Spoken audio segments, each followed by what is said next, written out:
उधर से लहरिया यहाँ तो आज मैं आई हूँ बिहार के एक छोटे से शहर आरा में। और यहाँ की जो स्पेशलिटी होती है ना, वो कही जाती है आरा की चुनरी। आरा की जो चुनरी होती है ना, वो बहुत ज़्यादा स्पेशल होती है। और यहाँ की चुनरी साड़ी का मुझे इसलिए ज़्यादा पता है क्योंकि शादी के टाइम पे ना मेरी मम्मी ने मुझे आरा की चुनरी साड़ी दी थी। तो आज मैंने सोचा कि चलो आज फिर से चुनरी साड़ी की शॉपिंग की जाए। उस साड़ी को ना मैंने इतने टाइम पहना और इतने मल्टीपल टाइम मैंने उस साड़ी को पहना। उसकी सबसे अच्छी ख़ास बात ये होती थी कि उसका कभी भी कलर नहीं जाता था। आप जितना भी उसको पहनो, आप हैंड वॉश करो, ड्राई क्लीन कराओ, कलर उसका आज तक वैसे का वैसे रहा, बिल्कुल भी फेड नहीं हुआ।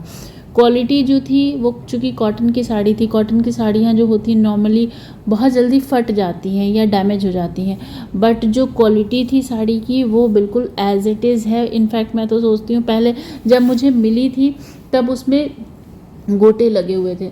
फिर मैंने वो पूजा पाठ में कई बार गोटे वाली साड़ियाँ पहनी जाती हैं, तो मैंने पूजा पाठ में कई बार गोटे वाली साड़ियाँ पहनी। उसके बाद मुझे कुछ टाइम के बाद मेरा मन हुआ कि नहीं, अब गोटा नहीं पहनना है। थोड़े से गोटे ख़राब भी होने लगे थे, तो फिर मेरा मन हुआ, मैंने उन गोटों को निकाल दिया और वो कॉटन की साड़ी फिर मैंने दोबारा ऐसे ही पहनने लगी मैं, बिना गोटे के। और वो तब भी बहुत अच्छी लगी। अभी भी वो साड़ी बिल्कुल वैसी ही है। और इनफैक्ट अब मैं सोचती हूँ कि उसका कुर्ता या सूट या कुछ भी ऐसा बनवा करके अब उसको मैं पहन डालूं। तो इतने साल हो गए और वो साड़ी की क्वालिटी बिल्कुल एज़ इट इज़ है। तो मुझे पता चला कि नहीं, आरा की जो साड़ियाँ होती हैं ना, स्पेशल जो चुनरी वाली, वो बहुत अच्छी होती हैं। तो मेरे हस्बैंड को ना आरा कुछ काम से जाना था, तो मैंने उनसे कहा कि चलो आप मुझे भी ले चलो, आप अपना काम करना, मैं थोड़ी सी शॉपिंग कर लूँगी।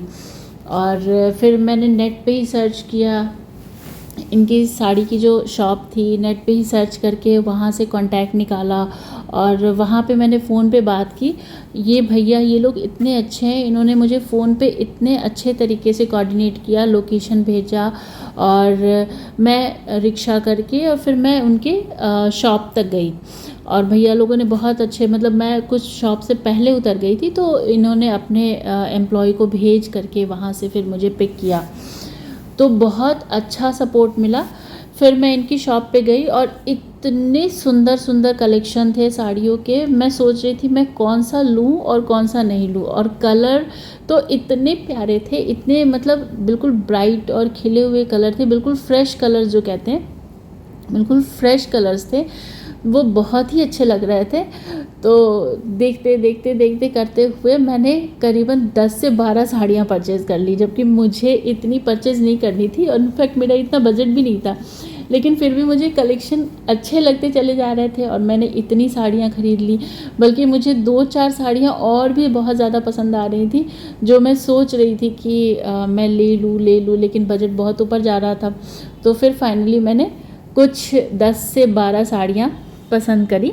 और इसमें कुछ साड़ियाँ मेरी मदर इन लॉ के लिए, मेरी मम्मी के लिए, मेरी फ्रेंड्स के लिए ली है मैंने, कुछ अपने लिए ली हैं। एक साड़ी मैंने देवी माँ को चढ़ाने के लिए ली है नवरात्रों के टाइम पे। तो मुझे बहुत अच्छा लगता है मैं नवरात्रों के टाइम पे देवी माँ को चुनरी की साड़ी चढ़ाऊँ। तो वो तो मैं सोच के ही आई थी कि मुझे देवी माँ के लिए एक साड़ी लेनी है और बाकी के लिए बस लेते लेते लेते तो ऐसे लेते चले गए।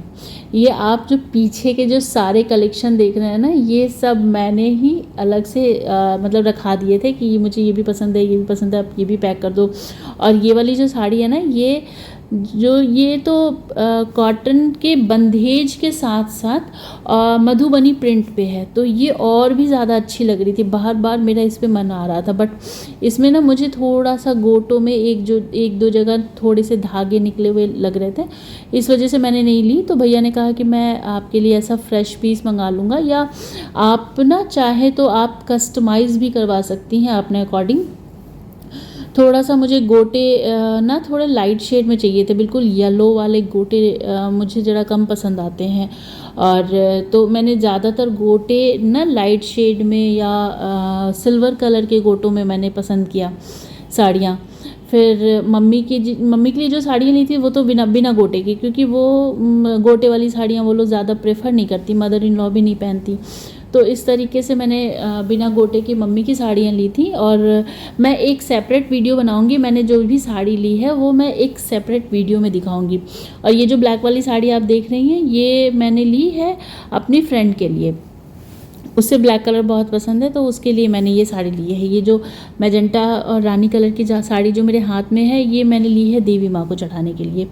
तो इस तरीके के बहुत सारी साड़ियाँ मुझे पसंद आई थी और इनके पास बहुत अच्छे कलेक्शन थे। इवन सूट्स के भी बहुत अच्छे कलेक्शन थे, बट मुझे सूट नहीं लेना था क्योंकि सूट के स्टॉक ऑलरेडी मेरे पास होते हैं और बुटीक की वजह से ना मेरे पास कॉटन सूट के भी बहुत स्टॉक होते हैं। हाँ, इनकी थोड़ा सा बंदेज का जो वर्क था, थोड़ा जो चुनरी का वर्क था, थोड़ा जो मधुबनी का वर्क था, वो थोड़ा सा डिफरेंट था और अच्छा था। काफ़ी कलेक्शन सूट का भी बहुत अच्छा था, बट मुझे बेसिकली मैं माइंड सेट करके आई थी कि मुझे ना साड़ी ही लेनी है, क्योंकि अब से कई ओकेज़न आने वाले हैं जिसमें मुझे साड़ी ही पहननी है।